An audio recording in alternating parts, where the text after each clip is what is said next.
और इस वक्त बड़ी खबर आपको बता रहे हैं, दिल्ली से बड़ी खबर सामने आ रही है, जहां लालू प्रसाद की तबीयत बिगड़ गई है। ये बड़ी खबर आपको दिल्ली से बता रहे हैं, लालू प्रसाद की तबीयत बिगड़ी है। लालू को एम्स में भर्ती कराया गया है। बुखार और चक्कर आने के बाद एम्स में लालू प्रसाद को भर्ती कराया गया। कल ही पटना से दिल्ली लौटे थे लालू प्रसाद और आज उनकी अचानक तबीयत बिगड़ी, जिसके बाद उन्हें एम्स में भर्ती कराया गया है। दिल्ली से आपको ये बड़ी खबर बता रहे हैं, जहां लालू प्रसाद यादव को बुखार और चक्कर आने पर एम्स में भर्ती कराया गया है। आपको बता दें कि कई दिनों से लालू प्रसाद यादव बीमार भी चल रहे थे। और हमारे साथ हमारे सहयोगी अमितेश जुड़े हुए हैं अधिक जानकारी के साथ। अमितेश, फिलहाल क्या कुछ अपडेट है, क्या कुछ जानकारी मिल पा रही है आपको?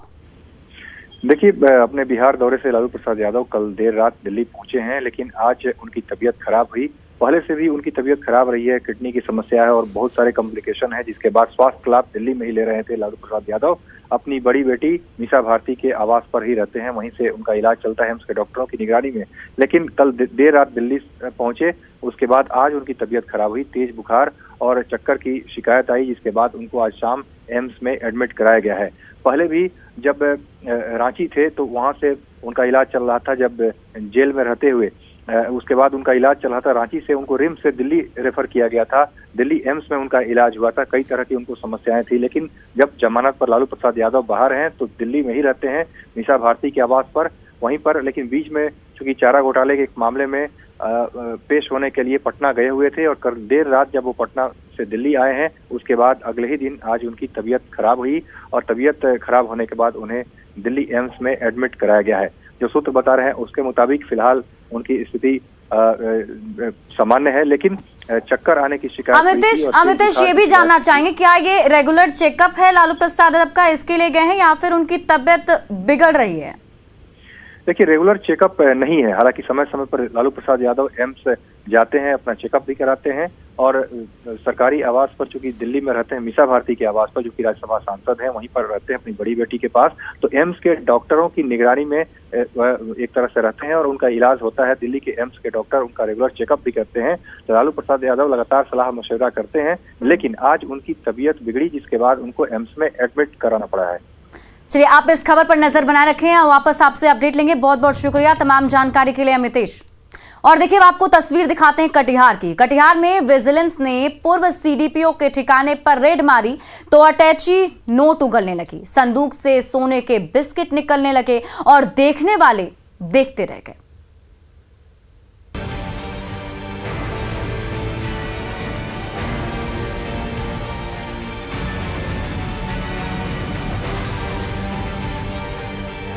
ब्रीफकेस की ऊपरी परत क्या खोली, नोटों की गड्डियां बाहर आने को मचलने लगी।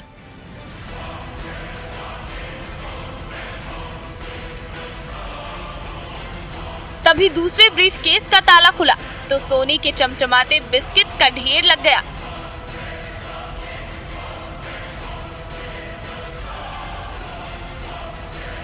स्पेशल विजिलेंस ने जब पूर्व सीडीपीओ रत्ना चटर्जी के घर पर रेड मारनी शुरू की तो अलमारी और बक्सों में ठूसा खजाना सामने आने लगा।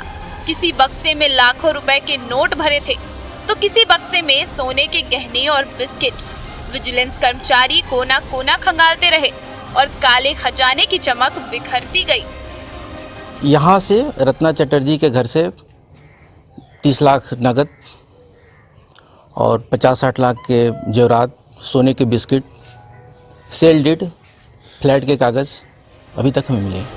साल 2011 में आय से ज्यादा संपत्ति के आरोपों में बर्खास्त पूर्व सीडीपीओ रत्ना चटर्जी ने काली कमाई से कटिहार में आलीशान बंगला बना रखा था, जिसके हर कमरे में नोटों की गड्डियां छिपी हुई थी। सोने के कीमती गहने भरे पड़े थे तो हर अलमारी में जमीन और फ्लैट के अनगिनत कागजों की फाइलें ठूसी हुई थी। विजिलेंस के अफसरों ने बेडरूम से लेकर बाथरूम तक खंगाला और काली कमाई का हर एक राज ढूंढ ढूंढ कर बाहर निकाला। इसमें आय से अधिक संपत्ति का मामला बनता है। उसके अंतर्गत हम लोगों ने विशेष निगरानी इकाई स्पेशल विजिलेंस यूनिट पटना में एक केस दर्ज किया और फिर हम लोग यहाँ पे तलाशी के लिए आए हुए।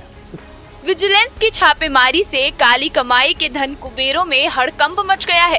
तो पूर्व सीडीपीओ रत्ना चटर्जी की करतूत बक्सों और अलमारी में ठूसी कैश और गहनों के रूप में सामने आने लगी है। सुब्रत गुहा, न्यूज़ 18 कटिहार।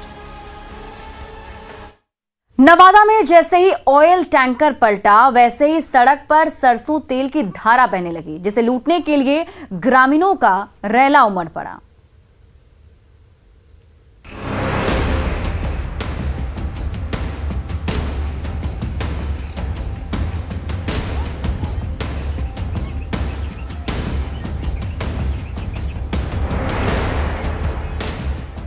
बाईपास पर धाराशायी ऑयल टैंकर से सरसों तेल की नदी बहने लगी है, जिसे लूटने की होड़ सी मची हुई है। कोई देगची भर भर कर तेल घर ले जा रहा है, तो कोई खाली कनस्तर में तेल छान रहा है, कोई गड्ढे से बाल्टी भर रहा है, तो कोई मिट्टी में रिसे तेल से कटोरी भरे जा रहा है।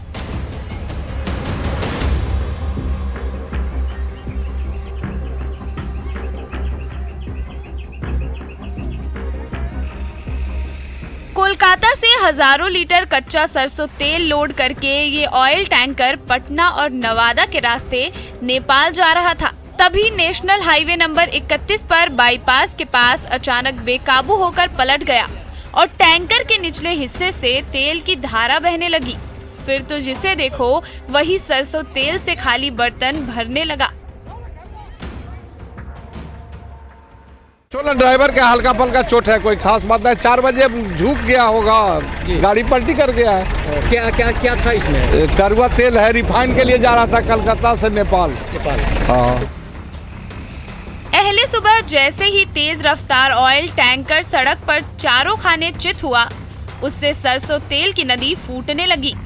जैसे ही ये खबर आसपास के मोहल्ले में फैली, वैसे ही वहां रहने वाले ग्रामीण खाली बर्तन लेकर दौड़ पड़े। तब तक टैंकर से बहा तेल मिट्टी में रिसने लगा।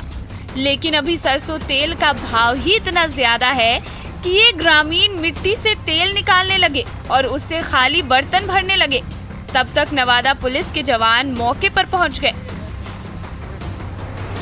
लोग लूट रहे हैं यहाँ पे, इन लोग कहाँ लूट रहे हैं? वो सब मट्टी में गिर रहा है, चूर रहा है, उठा रहा है, लूट रहा है, तो सामने खड़ा है। बस वही लोग सब। हाँ, जो बह गया है फूट के, उसी को मिट्टी में से लोग काछ रहा है, उठा रहा है। नवादा बाईपास पर पलटे ऑयल टैंकर से तब तक सरसों तेल की लूटपाट होती रही, जब तक तेल की धारा सूख नहीं गई। इसी दौरान जेसीबी ने ऑयल टैंकर को खड़ा किया और धीरे धीरे तेल लूट रही ग्रामीणों की भीड़ छटने लगी। अनिल विशाल, न्यूज़ 18 नवादा। बेतिया में शराब कारोबारियों की धरपकड़ के नाम पर पुलिस पर जाति के आरोप लगे हैं। सीसीटीवी तस्वीरों के जरिए पीड़ितों ने न्याय दिलाने की गुहार लगाई है।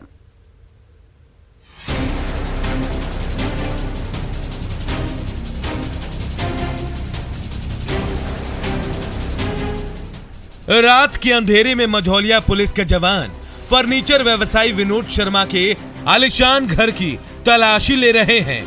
कोना कोना खंगाल रहे हैं, बेडरूम से लेकर रसोई घर तक छान मार रहे हैं। लेकिन जब घंटों छापेमारी के बावजूद शराब की एक बूंद नहीं मिली तो बैरंग लौट गए। पुलिस के जाते ही विनोद शर्मा घर लौटे तो परिजनों ने आप बीती सुनाई। महिलाओं से दुर्व्यवहार का आरोप लगाया तो संदूक में रखे 1,30,000 कैश और 1.5 लाख के जेवर लूटने का भी इल्जाम मढ़ दिया।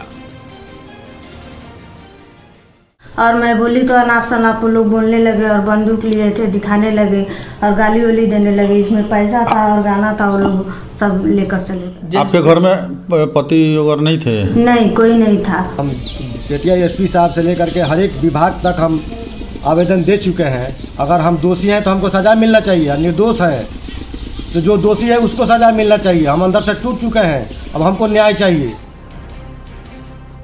सीसीटीवी में कैद इन तस्वीरों को जरा गौर से देखिए।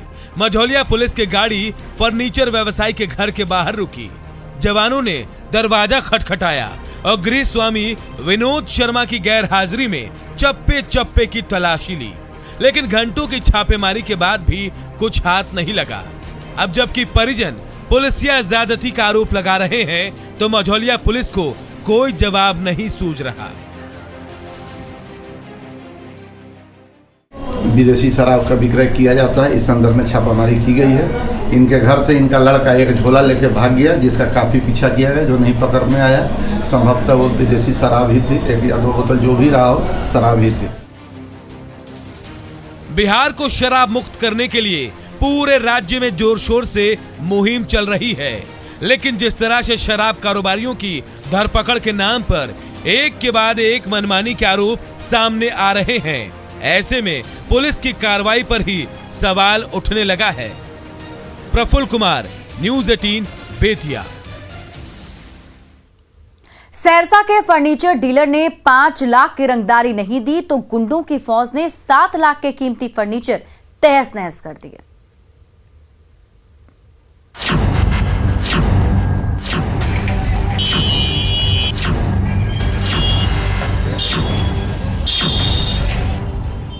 गुंडों का गैंग दिन दहाड़े तोड़फोड़ मचा रहा है।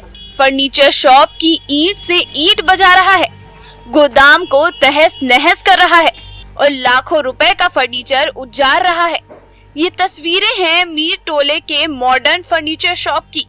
1 सप्ताह पहले शॉप के मालिक सरफराज आलम से 5 लाख रंगदारी मांगी गई थी, लेकिन जब उन्होंने हाथ खड़े कर दिए तो गुंडों की फौज ने दिन दहाड़े हमला कर दिया और लाखों रुपए का माल बर्बाद कर दिया। हथियार के साथ आए, मेरे दुकान को क्षतिग्रस्त कर दिए हैं, मेरे फर्नीचर को तोड़फोड़ दिए हैं, मेरे फैक्ट्री को क्षतिग्रस्त कर दिए हैं। 1 नहीं, 2 नहीं, 3 नहीं, बल्कि एक साथ दर्जनों गुंडों ने मॉडर्न फर्नीचर पर धावा बोल दिया। घंटों डंडे से वार करते रहे, गोदाम को उजाड़ते रहे, शॉप में रखा चमचमाता फर्नीचर तहस नहस करते रहे। ग्रामीणों ने फोन पर गुहार भी लगाई, लेकिन सहरसा पुलिस को घटना स्थल पर पहुंचने में 1 घंटे लग गए। तब तक गुंडों की टोली उत्पात मचाकर फरार हो चुकी थी। भी एप्लीकेशन दिए थे इनके अगेंस्ट में थाना में, कोई कार्रवाई नहीं हुआ। आज भी एप्लीकेशन दिए हैं। कितने की रंगदारी मांगी जा रही है? 5 लाख की रंगदारी मांगी जा रही थी। क्षति कितना का लगा हुआ होगा? 5 से 7 लाख रुपए की क्षति हुई है। 5 लाख की रंगदारी के बदले गुंडों ने 7 लाख के फर्नीचर के टुकड़े टुकड़े कर दिए। अपराधियों के कहर से तबाह और बर्बाद हो चुका फर्नीचर दुकानदार प्रशासन से न्याय की गुहार लगा रहा है। कुमार अनुभव सिंह, न्यूज़ 18 सहरसा। पटना में मैरिज फंक्शन के दौरान शातिर चोर ने लाखों रुपए का गहना उड़ा लिया। सीसीटीवी कैमरे में कैद तस्वीरों के जरिए पटना पुलिस अपराधी की तलाश कर रही है।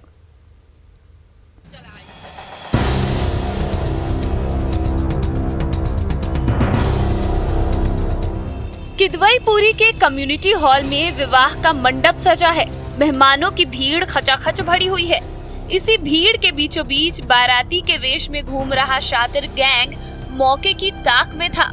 तभी विदाई की घड़ी आई और दुल्हन के परिजनों का ध्यान क्या भटका। शातिर अपराधी ने चुपके से जेब में कीमती गहना ठूसा और बड़े मजे से चहलकदमी करता हुआ हॉल से बाहर निकल गया। जब कमरे के किसी कोने में गहने नहीं मिले तो सीसीटीवी ने माजरा खोल दिया। बस वहीं पर हम बैग छोड़ दिए, तो सोचे कि विदाई होगा जाएगा, तो पैसा रखने लगे तो हम कहे देखे व्यस्त नहीं है। सब बैग भी तलाशी किए तो कहीं नहीं हमको मिला है। कम्युनिटी हॉल की भीड़ भाड़ में काफी देर से भटक रहे इस शातिर की नजर कीमती गहनों पर ही गड़ी हुई थी। वो कई घंटे से मौके की ताक में लगा हुआ था, लेकिन उसे वो सुनहरा मौका तड़के उस वक्त मिला जब दुल्हन की विदाई को लेकर हलचल होने लगी। विदाई की तैयारी करने के लिए परिजन भाग दौड़ करने लगे। तभी इस शातिर ने बड़ा हाथ मारा और लाखों रुपए का माल बटोर कर 9-2-11 हो गया। बैग में था एक ठो टीका था सोना का, एक ठो अंगूठी था, एक ठो हनुमान जी था, यही सब था, बिछिया था, पाउजेब था। तो आपके घर परिवार में भी शादी ब्याह की तैयारी चल रही हो तो सावधान हो जाएं, क्योंकि मेहमान के वेश में छिपे शैतान आपका कीमती सामान उड़ाने का बहाना ढूंढ रहे हैं। संजय कुमार, न्यूज़ 18 पटना। खगड़िया में नई नवेली दुल्हन ने गृह प्रवेश से पहले पौधे लगाकर हर किसी को पर्यावरण बचाने का संदेश दिया। दुल्हन के वृक्षारोपण का वीडियो तेजी से वायरल हो रहा है।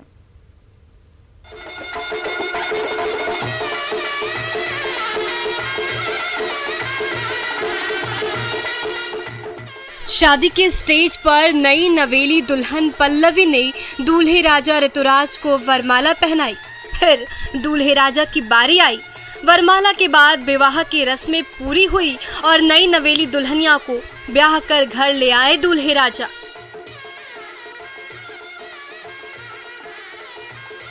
अब गृह प्रवेश की घड़ी आई, लेकिन ये क्या, सुर्ख लाल जोड़े में सजी दुल्हन रानी घर से पहले पहुंच गई बागीचा।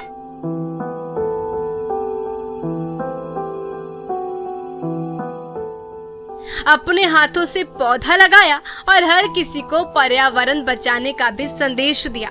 हुआ कि पर्यावरण जो है न अशुद्ध हो रहा है, इसके लिए वृक्षारोपण जरूरी है और वृक्षारोपण से जो है आगे उससे फल भी मिलेगा और वायु भी, वातावरण भी शुद्ध होगा। समाज को सार्थक संदेश देने वाली ये शादी हुई खगड़िया के पसराहा गांव में। जब मायके से पहली बार नई नवेली दुल्हन ने ससुराल में कदम रखा तो गृह प्रवेश से पहले पर्यावरण संरक्षण का संकल्प लिया। अपने हाथों से फलदार पौधे लगाए और हर दिन उसकी देखभाल करने की प्रतिज्ञा भी ली। सोशल मीडिया में वायरल दूल्हा और दुल्हन के दृढ़ निश्चय का ये वीडियो हर किसी को पर्यावरण बचाने के लिए प्रेरित कर रहा है कि जो भी शादी करे अपना नए जीवन का शुरुआत एक वृक्ष को रोककर ही करें, ताकि आने वाली उनका नई पीढ़ी और आसपास के रहने वाले सारे नागरिकों को इस पर्यावरण नए वृक्ष के अनुसार एक शुद्ध है। 7 जन्मों के बंधन में बंधे इस जोड़े ने उम्मीदों का वो पौधा लगाया जो बड़ा होकर जल्द ही विशालकाय वृक्ष बनेगा और उसकी ताजगी हर किसी को तरोताजा कर देगी। दिग्विजय कुमार, न्यूज़ 18 खगड़िया। और फिलहाल इस बुलेटिन में अभी के लिए बस इतना ही, लेकिन न्यूज़ 18 बिहार झारखंड पर खबरों का सिलसिला लगातार जारी है।